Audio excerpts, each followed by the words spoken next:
दुनिया भर को इंटरनेट से जोड़ने के लिए महासागरों में करीब 12,07,000 किलोमीटर लंबी केबल बिछाई गई है। अभी समुद्र के नीचे करीब 426 सबमरीन केबल्स है, जिनकी कुल लंबाई लगभग 13 लाख किलोमीटर है। गूगल, माइक्रोसॉफ्ट और फेसबुक जैसी बड़ी इंटरनेट कंपनियां इन्हें बिछाती हैं। कई बार समुद्री शार्कों ने इन केबल्स को चबाने की कोशिश की है।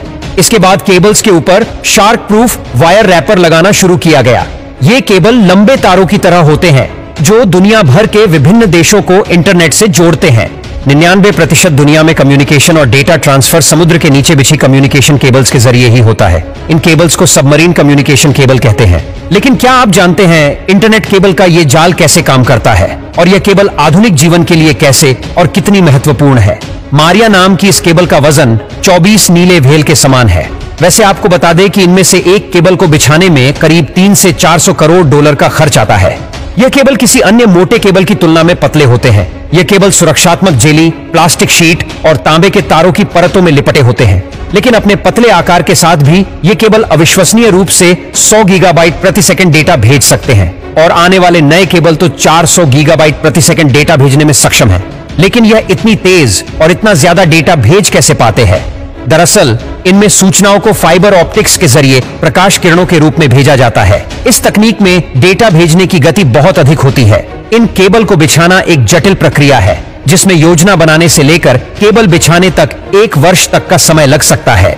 इसके लिए केबल बिछाने वाले विशेष जहाजों का उपयोग किया जाता है। इसमें केबल्स को विशाल बेलनाकार ड्रमों पर लपेटा गया होता है।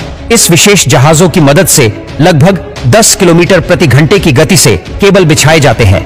ये जहाज सुरक्षित रास्तों से होकर गुजरते हैं और ऐसे स्थानों से बचते हुए चलते हैं जहां ज्वालामुखी या भूकंप इत्यादि का खतरा बना रहता है।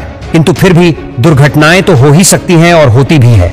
जैसे कि एक बार अमेरिका ने तूफान सैंडी ने कई प्रमुख केबलों को क्षति पहुंचाई थी, जिससे नेटवर्क घंटों के लिए बंद हो गया था। और साथ ही 2014 में एक वीडियो क्लिप सामने आई थी जिसमें एक शार्क गूगल की सबसी केबल को अपने दांतों से काट रही थी। लेकिन आपको जानकर आश्चर्य होगा कि इन केबल्स को सबसे ज्यादा खतरा इस तरह की दुर्घटनाओं से नहीं होता, बल्कि इन्हें अधिक खतरा होता है मानवीय लापरवाही से, जैसे ट्रोलर नेट या जहाजों के लंगर से। इसके अलावा अमेरिकी सरकार ने विश्व को इन केबल्स के लिए एक और खतरे के बारे में चेताया है। उसका कहना है कि रूस या चीन इन केबल्स से छेड़छाड़ करके संवेदनशील नेटवर्क तक पहुंच सकते हैं। दरअसल इन केबल्स की लागत और रखरखाव बहुत अधिक महंगा होने के कारण इसे विभिन्न देशों की सरकारें या अर्ध सरकारी संस्थान संभालते हैं। यदि बात करें इंटरनेट अंडरसी केबल्स का मालिकाना हक रखने वाली सबसे बड़ी कंपनी कौन सी है, तो वह है अमेरिका की AT&T। कुल 2,30,000 किलोमीटर लंबी अंडरसी केबल का स्वामित्व इसके पास है। इन केबल्स की दूसरी बड़ी मालिक है चाइना टेलीकॉम। इसके अलावा अन्य केबल्स के 50 अलग अलग मालिक हैं, जिनमें कुछ टेक फर्म्स हैं, कुछ स्थानीय सरकारी एजेंसियां हैं और कुछ बिजनेस है।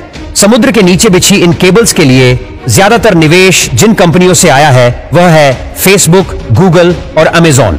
यह कंपनियां अटलांटिक, प्रशांत और हिंद महासागर को पार करने वाले केबल के विशाल हिस्सों की मालिक है। यह इन्हीं के जरिए अपने डेटा सेंटर्स को जोड़ती है और प्रयास करती है कि ज्यादा से ज्यादा लोगों तक पहुंच सके। इंटरनेट का समुद्र के नीचे बिछी इन केबल्स का जाल अपने आप में एक आकर्षक दुनिया है। हमारा जीवन बहुत तेजी से समुद्र में छिपी इन तारों पर निर्भर होता जा रहा है।